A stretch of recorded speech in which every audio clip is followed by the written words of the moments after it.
Hey friends, happy Tuesday. Thanks for joining us for Unscripted on 13 Plus. I'm Anna Orsini. Just a reminder, Carson is off this week, so it's just me without my buddy here on Unscripted on 13 Plus. She'll be back next week. But we are following a couple of stories here at home for you today, and the one that we want to start with is a story that you're probably familiar with if you've been joining us over the last week on 13 News Live this morning, or if you have a student in TUSD. A Tucson Unified School District teacher expected to be arraigned later this afternoon. Now, 46-year-old Leonard Drake, who you're seeing here during an initial court appearance, is expected in court at 1:30. He's accused of 10 counts of sexual exploitation of a minor. Now, this comes after an investigation. TPD detectives, along with the state attorney general's office, FBI, and Homeland Security all identified Drake as the suspect. This was through a tip that they had received from the National Center for Missing and Exploited Children. According to the court documents in this case, when detectives went through some of his devices at his home, they found at least 10 videos fitting what was suspected to be child sexual abuse material. So again, he will be in court at 1:30 this morning, or 1:30 this afternoon. That's something we'll keep an eye on for you, and we'll keep you updated with all the latest that comes out of that appearance in court. And as we keep an eye on severe weather here at home, we do want to bring your attention to a severe weather story that we're following in the Midwest today. Keeping an eye on that severe weather. At least 2 people are dead after weather in the Midwest. 1 person dying in Iowa, 1 dying in South Dakota. About 3 million people have been impacted by this. People in Iowa, South Dakota, Minnesota, and Nebraska. In Minnesota, what you're seeing right now is a dam that was built in the early 1900s and is at risk of collapse. You can just see the water just blowing right through that. And some roads in the area are being closely watched for potential falling debris, and authorities say closures are possible. Evacuations have actually been ordered in some parts of Iowa, the National Guard being activated to help those that are living in Minnesota. So not the only people seeing rain, but that has been a concern here at home. So we want to go ahead and take a look out real quick at what the situation looks like, because if you're up early this morning, as early as me and Mallory were, then you might have seen some rain on the ground, seen some lightning overnight, and just continuing to track those storm chances. So we do want to bring in 13 First Alert meteorologist Mallory Schnell today, because we've liked that 7-day forecast. But of course, there are the concerns. You see the roadways flooding. We saw it over the weekend.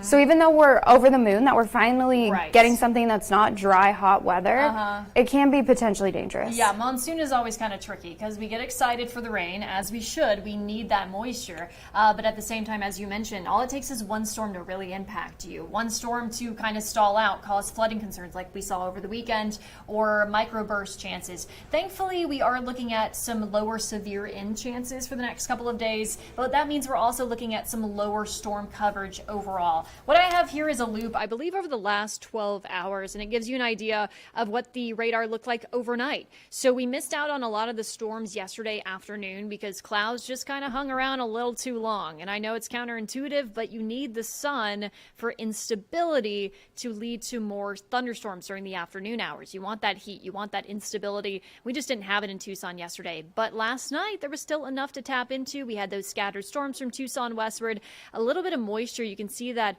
kind of vortex spinning through this morning. Very light rainfall for your morning commute, but hey, anything is better than nothing. So as we head throughout the course of the day today, we have some clouds lingering. We'll continue to have those clouds kind of break apart, more sunshine, and we do of course still have that humidity. Dew points have been in the 60s and 70s since last Thursday, I believe. So we've definitely, or last Friday, excuse me. So we've definitely had that humidity around. We had that tropical push last week as well, which gave us some of that heavy rainfall that we saw on Saturday in Tucson. But your first third hour by hour forecast for today, it's going to be difficult for the atmosphere to kind of recover. I don't know if we're going to get enough instability this afternoon for Tucson to see storms. So we're just going to hold an isolated chance. Of course, as I mentioned, all it takes is one downpour to kind of ruin an outdoor activity or something like that. So just keep an eye on the radar. Chance is not zero at any point this week, but more isolated in nature, nothing widespread. Better chance, I would say, in Cochise County, as you can see this evening, Wilcox, Sierra Vista, Douglas, Bisbee area, maybe even Nogales as well for some of those higher storm chances today, about 50%. In Tucson, though, I'd say 20, maybe 30. I'm being nice with 30 today. 30% tomorrow, 30 to 40% Thursday through Saturday. So more of those typical kind of hit or miss storms where some people are lucky, but many of us stay dry. All it takes is one storm to pack a punch, though. We can still get heavy rainfall and gusty winds higher storm chances possible in that 6 to 10 day outlook. So this will be as we wrap up June and head into July next week. Definitely some models showing an increase in moisture, maybe some help from the tropics as well. So we'll have to really keep an eye out for 4th of July travel across the state, those outdoor activities next week. But as we know, it's going to be July in southern Arizona, so monsoon always a risk around this time of year. Your June 2024 highs every single day has been in the triple digits, 100 to 110. The hottest day last Thursday, 110. So we're on a streak now since Memorial Day. We've had 29 days in the triple digits straight, 12 of those 105 or hotter, and just one at 110 so far this year. You can see the normals there, what we typically see in a year in Tucson, the records. You may remember last year, due to that late start to monsoon, we had 18 days, 110 or hotter. Thankfully, we're only at 1 this year.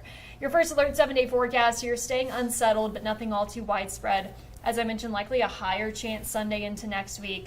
Highs staying between about 100 and 105, with lows in the upper 70s and lower 80s. But staying with those triple digits, not going anywhere. I mean, thankfully, you know, when we get monsoon around here, like I said, we need the heat. We need some of that sun before storms fire up. But usually when we see that storm fire up over an area, those temperatures drop like that. They do. 20 degrees or so. So hopefully this means more pleasant evenings, but I would say a better chance of that later on in the weekend and next week. Still very hit or miss the next few days. Okay, perfect. Well, thank you, Mallory.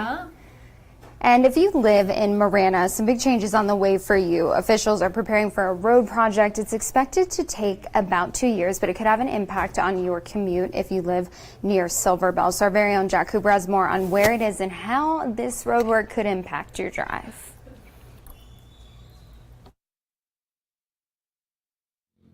Now, this project is expected to get underway starting in July, and where I'm standing right now is where the temporary pavement's going to be put in. That's going to be the first step of this project to move all the traffic to right here, and then they're going to work on the road, which is right over there to my right. Now, if we look over here, that little hill over there, that's called Rattlesnake Pass, where all of the cars are coming down. Right on the other side of that is the intersection of Twin Peaks and Silver Bell, and then as you drive past me here, it's about 2 miles that they're going to be doing construction here, and when they're all done, there's 1 lane that goes east, 1 lane that goes west, and when they're all done, there's going to be 4 lanes total, 2 going east, 2 going west, completely repaved. It's going to look really nice out here.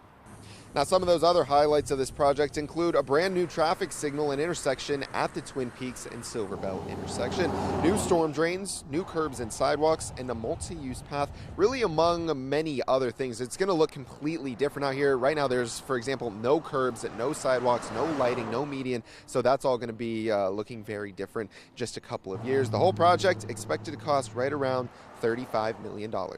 We're going to have a big retaining wall through the pass. It's going to be nice and wide now, 4 lanes with a small median. That'll also have an architectural treatment on that retaining wall to give it that natural look. So it's going to be a fun project. Now, again, during construction, all traffic is going to be shifted to where I'm standing now. That's going to be the first part of this project, is putting in that temporary pavement that you're going to be driving on. And then it's expected to wrap up around August of 2026. It's going to be a slow go around here as they do construction. So you're going to want to try and find another way around here if you can. Avra Valley Road to the north is probably going to be your best bet. Reporting in Marana, I'm Jack Cooper, 13 News. Now, whether it's driving, an Uber, pet sitting in the neighborhood, a lot of people are turning to a side hustle these days to help supplement their incomes. And in this Watching Your Wallet segment, our consumer investigator, Rachel DePompas, gives you some advice from an expert about how you can make a side hustle work for you and just kind of generate a little bit more of an extra income. The rise in side hustles is no surprise as the cost of living grows and traditional employment continues to evolve. More people are looking for extra income outside their main jobs. It's also easier to find a side hustle, whether it's driving for Uber or Lyft on the weekends or using an app like Rover or Wag to run a pet sitting or walking business.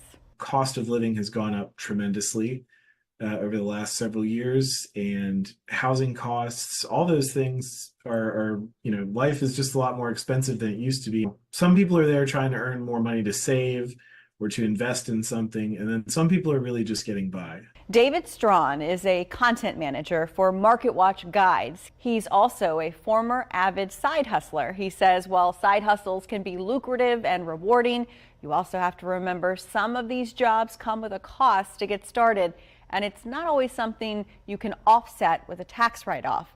There's sometimes a long time between spending money and getting it back. You know, culturally, we have a tendency to look at a lot of these jobs as like not professional. And I would caution people against underestimating the amount of professionalism that should be put into these jobs. He says another benefit is there is often a low level of commitment, so you can dip your toe in, see how you like the extra work and how it will fit into your life and full-time job. And if you recognize that something is just not for you early on, you can just stop doing it. With this Watching Your Wallet, I'm Rachel DePompa. Okay, now in some trending news today, check this out. If you liked the first one, hopefully you'll love the second one. Obviously, you probably can tell what movie we're talking about. Lindsay Lohan and Jamie Lee Curtis currently filming Freaky Friday #2. They'll be returning to the roles of the mother and daughter Anna and Tess Coleman. Now, the production team has been keeping details about the plot mostly under wraps, but what's cool is that they did reveal that during this sequel, Lindsay Lohan's character will actually have a daughter of her own, so maybe it'll be kind of like a trifecta of Freaky Friday where all of them will kind of reverse places. But Freaky Friday 2 right now is scheduled for a 2025 release, and it's, you know, just kind of part of this revamping of Lindsay Lohan returning to the screens, obviously, with some of the recent attention on Mean Girls and the new Mean Girls movie. She's kind of made a bit of a comeback. So Freaky Friday 2, again, set to be released in 2025, and let us know what you thought of the first one. Weigh in. This was personally one of my favorites growing up. I loved this movie. I thought it was so sweet. So yeah, we will be seeing Anna and Tess Coleman returning to your screens in 2025. And taking a live look outside one last time at some of those cloudy conditions, but that sunshine breaking through a bit after a wet start to your Tuesday morning. We're staying with the triple digits for the rest of the week, but also seeing some rain chances, which is some good news. But of course, be safe if you do happen to end up in one of those little pockets of a monsoon storm. Thanks so much for joining us for Unscripted on 13 Plus. Have a great rest of your Tuesday, and we'll see you back here tomorrow morning at 9:30.